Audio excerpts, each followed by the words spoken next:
It was just after 3 a.m. on the morning of August 8th, 1963. Britain was asleep. The roads were empty. The towns were silent.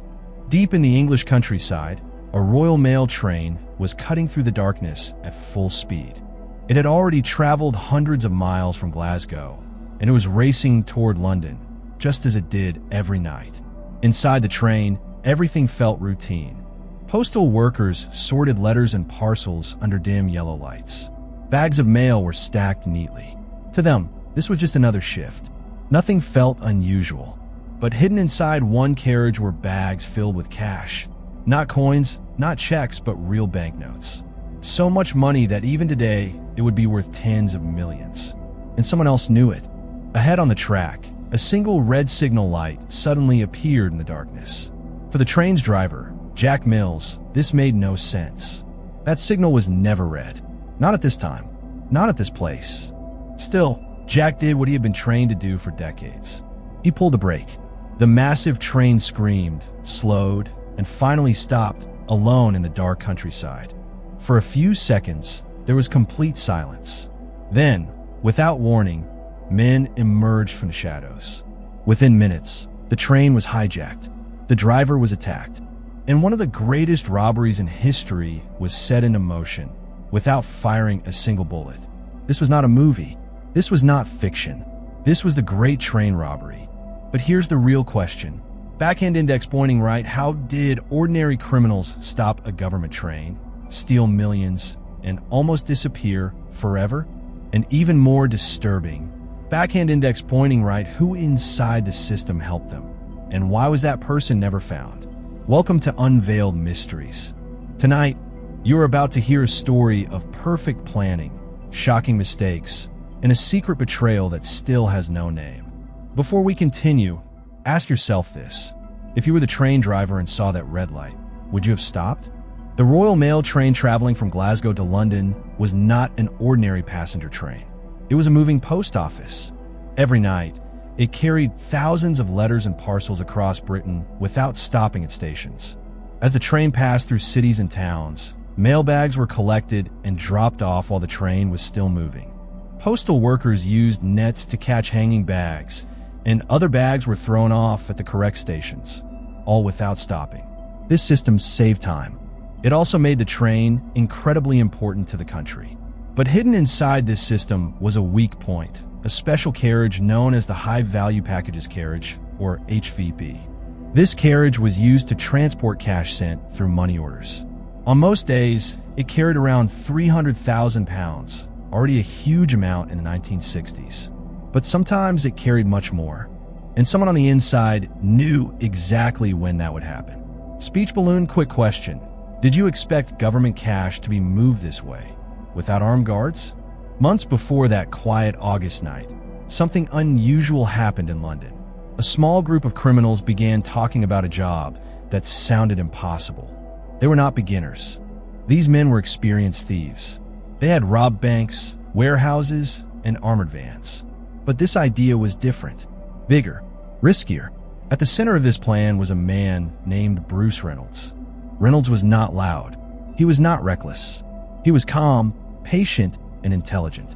He believed that the best robberies were the ones that looked impossible until they worked.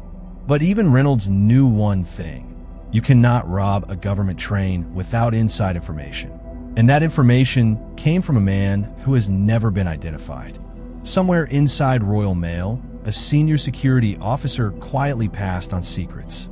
Not rumors, not guesses, real operational details. Details that were never meant to leave the system. This insider revealed two things that changed everything. First, the robbers learned that on a specific night, the High Value Packages carriage would be carrying far more cash than usual. And second, the carriage would be unprotected. No alarm system, no backup, just steel walls and trust. Speech balloon question for you. If someone inside the system helps criminals once, do you think they ever stop? Normally, the HVP carriage carried about 300,000 pounds. But the week before August 8th, 1963, Britain had experienced a bank holiday weekend. Banks were closed. Money orders piled up. Cash had to be moved. That meant that on this single night, the HVP carriage was carrying nearly 3 million pounds, 12 times the normal amount. At the same time, the newer HVP carriages, the ones with security alarms, were out of service. So Royal Mail made a quiet decision. They used an old reserve carriage. Its identification number was M3024M. It had no alarm, no automatic warning system, no protection at all. For the robbers, this was not luck. It was confirmation. They now knew the exact night, the exact carriage, the exact weakness. All that remained was execution. Bruce Reynolds knew his limits. He had never hijacked a train, so he brought in men who had. They were known as the South Coast Raiders, a ruthless gang with experience robbing trains and secure transport. Slowly, the team grew. Drivers, planners, lookouts, muscle. In total, more than 15 people became part of the plan. Each man knew only what he needed to know. No one saw the full picture, except Reynolds. Speech balloon, think about this. Would you trust 15 criminals to keep a secret worth millions? On August 7th, 1963, at 6:50 p.m., the Royal Mail train left Glasgow Central Station. It was scheduled to reach London Euston at 4 a.m., 12 carriages, 72 postal workers, and one HVP carriage added quietly at Nuneaton. When the train pulled away from Nuneaton, no one noticed anything unusual. No guards, no alarms, just another night shift. But in the darkness ahead, men were already waiting. Near a lonely place called Sears Crossing, the robbers made their move. One man climbed toward the signal. He covered the green light with a glove. Then, using a simple battery, he activated the red light. It was crude, it was simple, and it worked. At 3 a.m., the train slowed. Jack Mills saw the red signal and did what he had always done. He stopped. Silence returned to the countryside. The assistant driver stepped down to use the trackside telephone. The line was dead. Cut. That was the moment the men emerged from the darkness. The robbers rushed the engine. Jack Mills resisted. A metal bar came down on his head. He collapsed in his seat. No gunshots, no alarms, just brute force. Jack would never fully recover. Speech balloon, pause and think. Was this still a perfect crime? Once a man's life was destroyed, the robbers detached the engine and the first two carriages. Their plan was to drive the train to Bordago Bridge, where a truck was waiting. They had brought a retired train driver to do this. But when he saw the controls, he froze. He had never driven this type of engine. Panic spread. They had no choice. They revived Jack Mills and forced him to drive. 1 kilometer. That short distance would change history. At Bordago Bridge, the doors of the HVP carriage were smashed open. 5 postal workers were tied up. Face down, the carriage held 128 sacks of cash. Total weight, 2.5 tons. They formed a human chain. 15 minutes. They loaded 120 sacks onto the truck. 8 were left behind. Then they vanished into the night. At their hideout near Oakley, the men celebrated. They listened to police radio.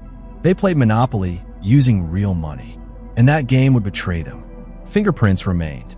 The hideout was not burned. Evidence survived. Within days, police closed in. 14 men were arrested. 2 were never found. One of them was the insider. The Great Train Robbery changed Britain forever. It exposed weakness. It revealed greed. And it left one question unanswered. Speech balloon, who inside the system helped them? And why was he never caught? If this story made you think, subscribe to Unveiled Mysteries. Because some secrets are never buried. They're just waiting to be uncovered. Asterisk.